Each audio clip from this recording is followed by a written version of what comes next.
Fix this real quick. Okay. I appreciate y'all, man. Thank y'all for tuning to another video.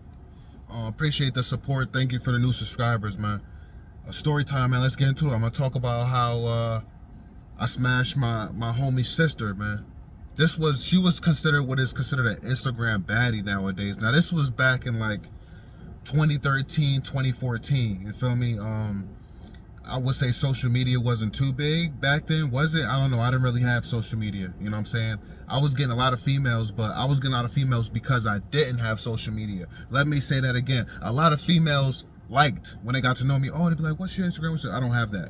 They say, oh, he's different. He's off the radar. Yeah. But anyways, with that being said, yes. So she would be what considered as an Instagram baddie. All right.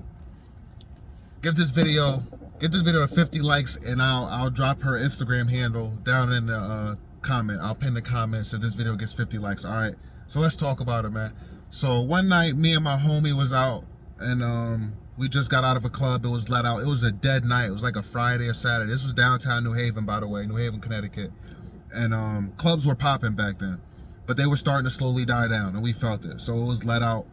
Me and him was just walking around downtown, and we ran into our homie's sister. Now she was older than us. She was a good maybe like 3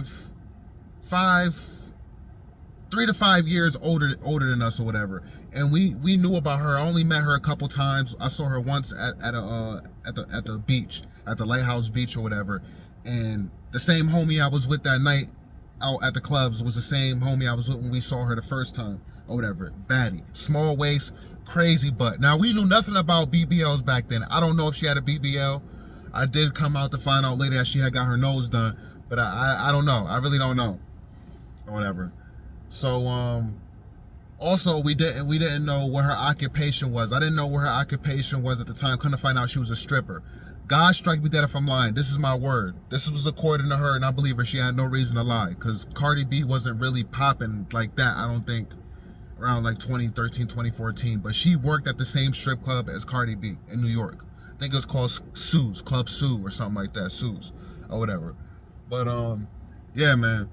So we saw her that night out after the club or whatever. We said hi, nothing crazy. She was looking good, had on a nice tight dress, body was just crazy. But I paid it no mind. It was a homie sister. Yes, she was attractive. And my homie I was with, he was like going crazy over her. He was like, oh damn, if I could, whatever, if I could. He used to always make smart remarks at our homie or whatever, the brother of her or whatever. He used to always say, yo, your sister's so fine. And my homie used to be like, yo, shut up. But nothing serious. He used to just wave it off. I never said anything, because I had chicks in rotation. I just always saw her as out of my league. You know, I was young, she was older than us, and I take that back. She was definitely a good 5 to 6 years older for sure, because I remember us being younger and seeing her, and this was years later when I ran into her again. But anyways, yeah, I wasn't in the greatest shape. I was getting girls back then, but I wouldn't say I was at my hype as far as looks, as far as dressing yet. I wasn't back in like 2013, 2014. So we saw her, whatever, and then we kept it moving. We ran into her again, but this time she was across the street, and she was surrounded by like 4 or 5 dudes just like hounding her, like all in her face. Like, you ever see those girls that come out of a gas station and there's like a bunch of dudes on them, like, can I get your number? You ever see those? Like, this was in real life, in real time. I swear, God is my witness. We saw these dudes hounding her. So they were walking, she was walking to the pizza place, and we was gonna go to the pizza place too to get a slice of pizza or whatever. This a good pizza spot that's known to have good slices after the club or whatever, let out.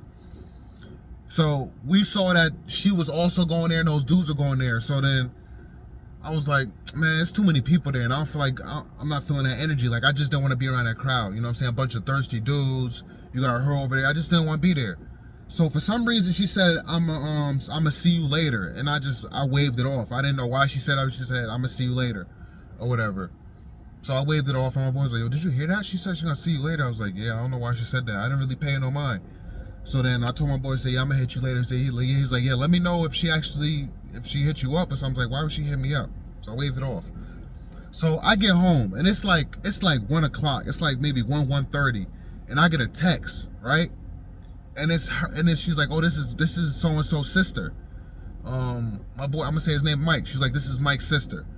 And I'm like, yeah, what's up? She's like, hey, what are you doing? Are you still up or whatever? I wanted to know if you want to chill, hang out or whatever. I thought it was a setup. I swear on my life, God shouldn't that if I thought it was a setup. And I was actually outside of another chick's crib. I actually hit up this chick named Brittany, this light-skinned chick, small waist, fat booty. She actually worked for me. I was working at Buffalo Wild Wings at the time, New Haven. I was a shift manager. And I had, still as a shift manager, I had people under me because the manager would go in the office and he would play on his phone and he would let me run the whole restaurant or whatever. People would have to come to me for discounts, have to come to me to get things taken off the bill, come to me to close out so they could go home, come to me to check to make sure everything was clean and their section was done and they did their side work. You know what I'm saying? So I felt like a manager. I had the privileges of a manager. So she was under me or whatever. So I was at her crib, but I just got through smashing her or whatever. And yeah, man, I thought she was trying to set me up or whatever. Actually, I was about to smash Brittany, but me and Brittany didn't smash because her father walked in. Yeah, crazy. I was in her room and we was messing around. Her father kept banging on the door. He was like, who is this? When she opened the door, she was like, none of your business. Yeah, with crazy relationship. I don't want to get into that. I don't know what they had going on. Me and Brittany was just talking. I was just trying to smash. But anyways, yeah, I thought she was trying to set me up. Because remind you, I said she's older than me. This is my boy's sister, and she's bad. She's a baddie. She's sexy, like crazy body. We didn't know nothing about BBLs back then. Her ass was stupid fat. I can't remember the legs to butt ratio. I don't think it was 2 off. But yeah, man, she wanted to chill, and I was acting sketchy. I'm not gonna lie. I even felt like she was trying. I told her she was trying to set me up. I was like, you trying to set me up? I asked her that. She was like, no. Why would I want to set you up? I think she had me call her. I ended up calling her to believe it for her to tell me that she wasn't trying to set me up. But yeah, man, anyways, we ended up linking up. And right till like 3 o'clock, maybe 3, 4 in the morning. That was the latest I ever stayed up, man. In all my years, I can remember being up. That was the latest I ever stayed up. I obviously didn't have to work the next day. But yeah, we rode around. And I smoked. She even brought me to one of her male friend's house that was also one of Mike's boys, and me and him ended up smoking matching blunts back then. But yeah, she just wanted to ride around and smoke weed with me, which was very weird. And we just talked. I can't remember what we talked about, but she just wanted to be around me, just ride around and talk and smoke. And she ended up coming over again a couple days later, man, and I ended up smashing. Excuse me. Yeah, I ended up smashing, man. It was the craziest, weirdest thing, man, but I smashed. And then I smashed again. And the second time, man, she tried to put my legs back and eat my butt. Yeah, God is my witness, man. I hate to say it and talk about it, man, but yeah, she did. Instagram baddie, man. And that's another thing I want to say, man. A lot of these Instagram baddies that you dudes be lusting over, they are nasty, bro. They be eating butt. They be eating butt and then they be going home and they kiss their kids on the cheek, man. Kiss their sons, their daughters on the mouth. Kiss their main man on the mouth. Tongue kissing. Don't be kissing these females, man. Don't think they're that great in bed. She was not that good in bed. Her box was good. She had some good box. It was wet. It was tight. And I was surprised because I knew she was a stripper. Come to find out later on, a couple other dudes, tattoo shop dude that actually did my tattoo. Helped do part of it. He ended up smashing. I think that was his girl at one point. I found this stuff later on, man. But yeah, man, she had some good box. She was bad in bed though. She was boring. Like she couldn't really do much. She couldn't take no D. She was tapping out on your boy. Had her missionary on the back. You know when they put the hand on your lower stomach, push you? Yeah. Hitting it from the back. She making all kinds of noises, fidgeting. Can't take it, man. She couldn't really take it. But yeah, I kind of found out other dudes was hitting. Other dudes was smashing. I was no fool back then. I was no fool when it came to melanated women. No disrespect, man, but it is what it is. I knew, I'm like, man, I can't take this chick serious. That's my homie's sister, first of all. And come to find out, I'm like, how, if you want to know how she got my number, she actually reached out to my boy to get my number. He didn't see nothing wrong with that. Like, this was my homie. Mike was my homie, man. We chilled a lot. We got drunk a lot together. We went out to clubs. We smashed girls, like homegirls together. We dated friends, girls that were friends. I dated the homegirl. Like, this is my boy, man. Chilling every day, getting high, riding around, chilling together. He knew I was a player. He also knew I had a full-time girlfriend that was in college. Full-time up in college in UConn. And he ended up telling her that. He ended up telling his sister I had a girlfriend. Because I guess she asked. But what made him put her onto me anyway? Like, me as a brother, if my sister called me like, hey, what's your homeboy so-and-so number? I'll be like, for what? No, you're not getting his number. He didn't see nothing wrong with that. He actually put me on with his sister. Kind of crazy, kind of weird. And he always seemed like that protective brother. When my boy that I went out to the club with that night, when he would, like I said, mention comments to him about, yo, your sister bad, I would da-da-da, he was like, shut up, be quiet, fool. Like, he would always throw it off. He seemed like protective of his sister. And that's why I never would ever do that, and I never saw her in that way, or looked at her in that way. So I'm surprised. I'm extremely surprised that he gave her my number at that time of night too. Like 1 o'clock in the morning, 1:30 in the morning, gave her my number, knowing I had a full-time girlfriend, and he had to know where her intentions were. I never even found out what she told him. Like, what would be the excuse she told him to get my number as an older sister? Because she's older than him, mind you, too. Mike was older than me by a couple years, and she was older than him by a few years. So yeah, man. I ended up finding out, like I said, she dated the tattoo dude previously. Ended up finding out through my female dyke cousin that he actually got her pregnant, and she aborted the child, and they weren't together no more. But the reason why I'm bringing that up is because she saw me out one night, and I was in my girlfriend from college's car, because my girlfriend from college will come home on the weekends. So she saw me at the gas station nearby the crib. She saw me in the car, and she always knew me to not have a car. You know what I'm saying? She knew I didn't have a car because my car was in the shop. I was planning to get it fixed. So when she saw me, I pulled up in an Audi. My girlfriend had a nice Audi, up-to-date, all gray Audi, chunky one. Remember Drake's video started from the bottom? This was around that time. And when he had the white Audi, she had the gray one. Big body, nice chunky shit. So I pulled up, and she looked at me, she was like, okay. Oh, that must be your chick car. Da-da-da-da-da, thought you have a girlfriend, blah, blah, blah, blah. She already knew, but that just solidified it. And I pretty much was just like, I'm like, it is what it is, man. Dudes was at the gas station, they witnessed her getting mad, pretty much cussing me out, and they were laughing, they were smiling like, damn, G. Feel me? Kind of jealous, kind of like laughing at the same time. But it is what it is, man. I mean, I already knew what I knew about her. My cousin already told me for sure she was a thought.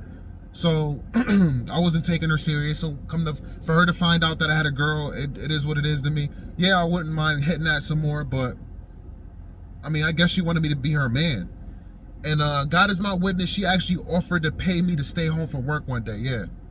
I actually got fired from Buffalo Wild Wings. And I didn't get fired, I got demoted and back down to a server, and I got a new job at Olive Garden. So I walked out on a busy night. It was like a UFC night, busy night. And I was there, I took it on my break, I didn't come back. But anyways, yeah, I was working at Olive Garden at the time. And she actually was gonna pay me not to go to work, to Olive Garden, to call out. She was gonna pay me $100. That's how much she wanted to just stay and lay in bed and stay there with me. And I ended up going to work. I actually made her drop me off at work. Yep, I did. But yeah, man, I apologize if I was all over the place with this story, but it's a true story, God's my witness, and it's a weird story. And it just goes to show, man, you never know.